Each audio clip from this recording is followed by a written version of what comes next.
Baru saja kita dikagetkan ada seorang WNI yang melakukan tindak kejahatan yang luar biasa. Dia memperkosa 190 orang, dan yang lebih mengejutkan lagi, ternyata yang diperkosa itu bukan yang lawan jenis, tetapi sejenis, yaitu dia melakukan tindakan sodomi, laki-laki sama laki-laki. Dan kalian tahu, pelaku daripada kejahatan yang luar biasa ini adalah seseorang yang dikenal dengan akademis yang tinggi. Strata sosial, strata pendidikan, ini adalah orang yang hebat. Bentar lagi dia akan diwisuda sebagai seorang doktor. Dia menyabet 3 gelar magister, orang yang dikenal rajin beribadah. Seperti apa Reinhard digambarkan oleh pihak keluarga?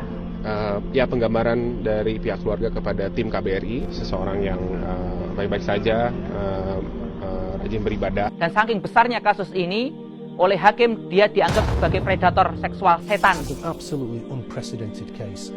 Looking at that amount of evidence is challenging in itself. That's equivalent to 1,500 DVD films. We believe there's over